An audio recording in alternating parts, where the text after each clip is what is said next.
अयोध्या काशी झांकी है, बक्सर अभी बाकी है। तो बक्सर इसलिए बाकी है कि बक्सर अयोध्या काशी से पुराना इतिहास बक्सर का है। क्या कुछ बाकी है अभी बक्सर में? क्या बक्सर में कुछ हुआ ही नहीं। भगवान राम का कोई मंदिर नहीं है, ना माता अहिल्या का विशाल मंदिर है। इतना बड़ा धरोहर होने के बावजूद एक जगह जो है उसको एकत्रित नहीं किया। बामन अवतार जहाँ यहीं पे हुआ, उसके लिए कुछ नहीं है। ये है कि हमको जगह में या भव्य मंदिर का निर्माण कराए, सरकार जगह दे और इस सारे धरोहर को मुक्त करे और एक जगह एकत्रित करे और उसको दुनिया से लोग देखने आए। यहाँ एयरपोर्ट बने। सनातन का विरोध करने वाले लोग कहाँ चले गए, देख लीजिए ना, सामने तो है। मतलब ये मानते हैं कि सनातन का विरोध करेगा सर्वनाश हो जाएगा एकदम, देख लीजिए ना, सर्वनाश हो गया। उनके ही एमएलए और एमपी गाली देते थे धर्म के, कितने गाली देते थे। और इसका विरोध हमने पहली बार बक्सर में, पटना में विरोध किया, खुले मन से कनक्लेव में मैंने बोला कि सनातन संस्कृति का विनाश करने वाले लोग सनातन संस्कृति को कमजोर कर रहे हैं। नमस्कार, मैं हूँ अभिजीत, आप न्यूज़ 4 नेशन पर। फिलहाल हम मौजूद हैं बक्सर में। देखिए ठंड का मौसम है, लेकिन राजकुमार चौबे, बक्सर वाले राजकुमार चौबे बक्सर का माहौल गर्म कर चुके। देखिए किस तरीके से बड़े बड़े आज ऐलान किए हैं। क्या कहेंगे, आज तो एकदम गुस्से में थे आप मंच पे। अरे मंच पे सनातन संस्कृति की उत्थान की बात करने वाला बक्सर को जो है, इतना बड़ा धार्मिक जगह है बक्सर, और सनातन संस्कृति के इतना पुराना धरोहर होने के बावजूद जो है बक्सर उपेक्षित है और हमको लड़ाई लड़ना पड़ा बक्सर के लिए।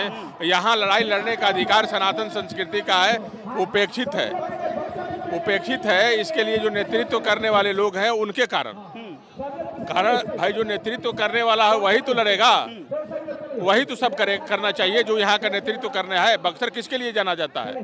बक्सर सनातन संस्कृति के लिए जाना जाता है। राम का मर्यादा पुरुषोत्तम धार्मिक राजधानी है, धाम है ये, इसके लिए जाना जाता है। लेकिन आप तो लिखे हुए हैं कि अयोध्या काशी बाकी हाँ, है। अयोध्या काशी झांकी है, बक्सर अभी बाकी है।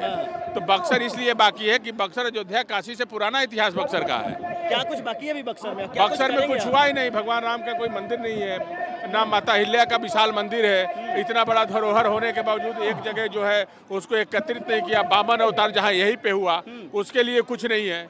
आप इस बात को समझिए कि कितना उपेक्षित रहा बक्सर। अब तो धार्मिक राजधानी बनाने की भी बात कर दी है। बिहार है, ये है धार्मिक राजधानी मानना। बिहार को मांग करते हैं कि बिहार का बक्सर बिहार का धार्मिक राजधानी है, इसको एक करने की जरूरत है। क्या नीतीश कुमार से कहीं बातचीत हुई है? नहीं, नीतीश कुमार से हमने कोई बात नहीं किया। प्रधानमंत्री और नीतीश कुमार को मैंने पत्र भेजा था बक्सर के लिए और प्रधानमंत्री जी ने स्वीकृत किया है। और इसके चलते विश्वामित्र पार्क का निर्माण हुआ। विश्वामित्र पार्क का निर्माण जो शिलान्यास हुआ, अभी काम चालू नहीं है। रमरेखा घाट का कुछ जो है विकास हुआ, जीर्णोद्वार हुआ, और भी हमारे कहने से बक्सर का कुछ रफ्तार पकड़ा है। अभी कुछ स्टेडियम बन रहा है यहाँ पे। तो कुछ ना कुछ सरकार सुन रही है। और धार्मिक रेलवे स्टेशन का नाम जो है महर्षि विश्वामित्र स्टेशन रखा गया, ये बहुत बड़ी बात है। सरकार और सनातन का विश्वामित्र सेना का ये जीत है। तो अभी ये लड़ाई नहीं है। लड़ाई ये है कि हमको जगह में या भव्य मंदिर का निर्माण कराए, सरकार जगह दे और इस सारे धरोहर को मुक्त करे और एक जगह एकत्रित करे और उसको दुनिया से लोग देखने आए। यहाँ एयरपोर्ट बने।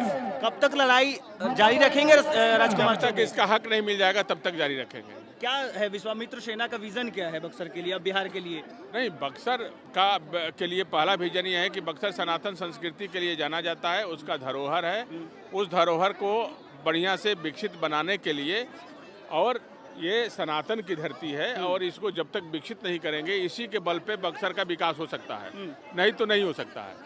बक्सर सनातन संस्कृति के लिए जाना जाता है, इसीलिए बक्सर की लड़ाई है ये। अच्छा, लोग रोजगार की बात करते हैं, आप रोजगार की बात करें, सनातन बचाने की बात कर रहे हैं। देख लीजिए, अब यही तो है समझने वाली बात। हाँ।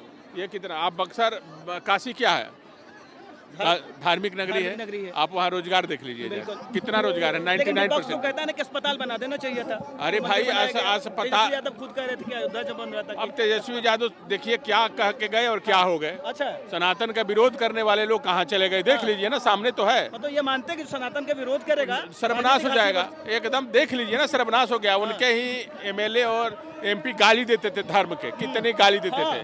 और इसका विरोध हमने पहली बार बक्सर में, पटना में विरोध किया, खुले मन से कनक्लेव में मैंने बोला कि सनातन संस्कृति का विनाश करने वाले लोग सनातन संस्कृति को कमजोर कर रहे हैं। हाँ, अब क्या लगता है कि आप तो अब करें कि अब पंचायत स्तर का भी चुनाव लड़ेंगे, क्या लग रहा है अब तो चुनाव? नहीं, विश्वामित्र सेना अपना भाई कार्यकर्ता और संगठन तैयार करेगी ना, तो हम भी चाहेंगे ना कि राजनीतिक के वजह से ही यदि बक्सर का सनातन संस्कृति का विकास होगा तो हम आएंगे।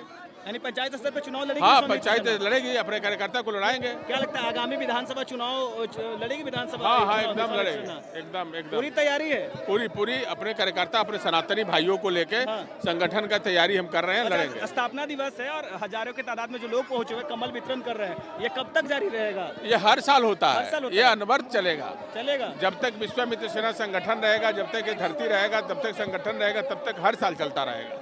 इसी 22 जनवरी को आखिरी सवाल, बिहार और बक्सर वालों के लिए क्या कहेंगे? राजकुमार चौबे। बक्सर के लिए ये कहेंगे कि बक्सर के लिए सबसे बड़ा हार्दिक शुभकामना ये देते हैं कि विश्वामित्र सेना को जिस तरह से बक्सर ने सनातन संस्कृति को लेके जिस तरह से एक विश्वास जिताया और जो आज बक्सर का साथ मिला, उसके लिए बक्सर को, जनता को ये बहुत दिल से हार्दिक बधाई देते हैं।